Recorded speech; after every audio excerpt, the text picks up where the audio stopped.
Ever since 2023, it feels like we've been absolutely swimming in headlines about AI and white-collar jobs.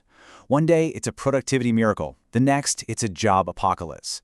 It's been a total whirlwind of anxiety and, frankly, a lot of conflicting reports.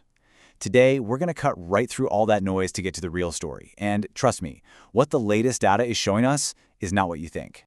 So where did all this anxiety come from? Well, it really kicked off with some pretty seismic forecasts back in 2023. You had reports from giants like OpenAI and McKinsey that just ignited this widespread fear. They were projecting that generative AI could automate a staggering chunk, like 60 to 70% of the tasks that knowledge workers do every single day. This wasn't just pitched as another tech trend, it was framed as a fundamental, ground-shaking shift. And to really get your head around the scale of this, experts officially labeled AI a general-purpose technology. Now, just think about that for a second. That puts AI in the same category as electricity or the steam engine. These aren't things that just changed one industry. They reshaped entire economies and the very fabric of how we live and work. The expectation was set for nothing less than a massive, society-wide disruption. Okay, but fast forward to today, here we are in 2026. And when you look at the big picture, the data is telling a very different story. That predicted wave of mass layoffs for programmers, for analysts, for writers, it just hasn't happened. So what is really going on here? That is the central question we're going to dig into and answer today. Well, the answer to that question really starts with this landmark report from Anthropic, which just came out in March of this year. And this is a huge deal because for the first time, it gives us real, hard data on how AI is actually being used out in the wild, not just what it could theoretically do. At the very heart of this report is this one chart, and it tells you almost everything you need to know. That big blue shape, that represents everything AI is theoretically capable of handling across all these different jobs. But see that small red shape right in the middle? That's what people are actually using it for in the real world. This massive gap between the blue and the red, that is the key to understanding everything that's happening right now. So to actually measure this gap, Anthropic came up with a brand new metric, and they call it observed exposure. It's a clever idea.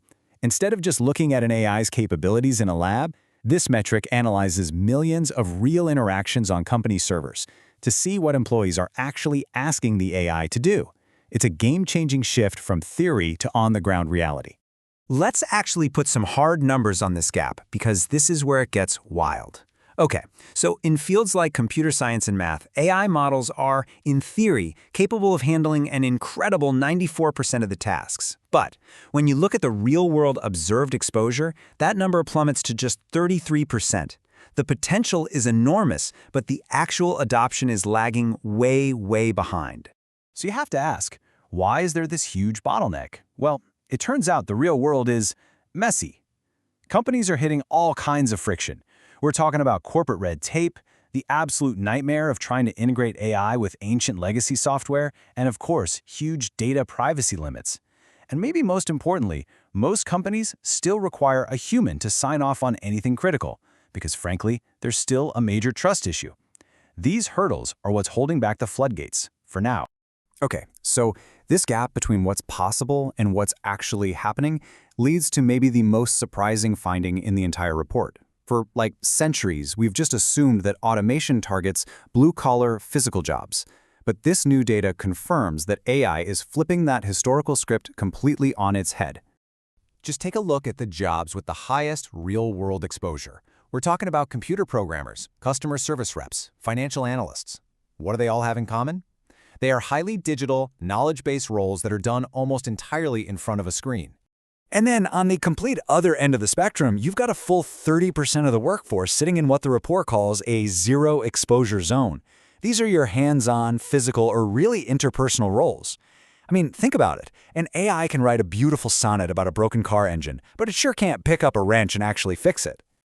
So, who is the new face of automation risk? Who are we really talking about here? Well, for the first time ever, it's the premium, highly paid knowledge worker. The data's clear. The most exposed workers earn 47% more than unexposed workers, and they're nearly 4 times more likely to have a graduate degree. This is a total 180 from everything we thought we knew about automation. Okay, so if these high-paid workers are right in the crosshairs, why aren't we seeing them get laid off?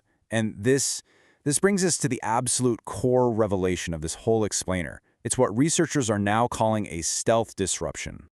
All right, check this out, because this is where it gets really, really interesting. This chart compares unemployment rates. As you can see, that top line, which represents experienced, established workers in these highly exposed fields, it's basically flat. Completely flat. So despite all the talk, there has been no big wave of unemployment for senior professionals. But here is the twist. The disruption isn't coming from firings at all. It's coming from a hiring freeze. Now look at this chart. It tracks new job starts for young professionals. See what happens right after those advanced AI models were released? The hiring rate for these exposed jobs absolutely plunges. And to put a really fine point on it, look at this number. The job finding rate for young workers aged 22 to 25 in these fields has dropped by a staggering 14.3%. What's happening is companies aren't firing their senior developers. They're just not hiring junior ones anymore, because AI can now absorb all that routine foundational work. And this is the key takeaway, the big idea: pipeline destruction. The threat isn't that everyone is losing their jobs today. The real threat is that the entry-level jobs, those first stepping stones that people use to build a career, are just quietly disappearing. The first rung on the corporate ladder is literally being pulled up from under us. Okay, so that sounds pretty serious, right? But it is not hopeless. The ladder isn't gone for good. The first few rungs have just completely changed shape. So in this last section, let's talk about some real actionable strategies for both professionals and for companies to adapt to this new world. The whole game has changed. We are fundamentally shifting from an economy that rewards you for routine execution, how fast you can write code or draft a memo, to one that rewards you for AI supervision. Your value isn't in doing the work anymore, it's in your critical thinking and judgment to guide and correct what an AI produces. So if you're a young professional, what do? First, you've got to stop thinking of yourself as a doer and start thinking like an editor or a supervisor. Second, you need to target jobs where the cost of an AI screw-up is super high, because that's where a human is absolutely essential. And third, double down on those high-touch human skills like negotiation and build a portfolio that shows off your judgment, not just your ability to complete a task. And for companies, honestly, this is a ticking time bomb. If you don't hire junior talent today, you're going to have a massive senior talent crisis in 5 years. It's that simple. The solution is to completely redesign junior roles to be AI operators. You got to bring back apprenticeships where juniors learn by shadowing seniors on high-level stuff. Train them for the complex problems that an AI can't handle alone. At the end of the day, when you look at all this data, the takeaway is crystal clear. The winning strategy in this new era isn't about trying to become faster or more efficient like a machine. It's about leaning into what makes us different. It's about becoming more intensely and more uniquely human. If you found this deep dive valuable, please hit that like button, share it with your fellow AI builders, and make sure you subscribe to KYC AI Labs for more of the science behind the AI headlines. Thanks for watching.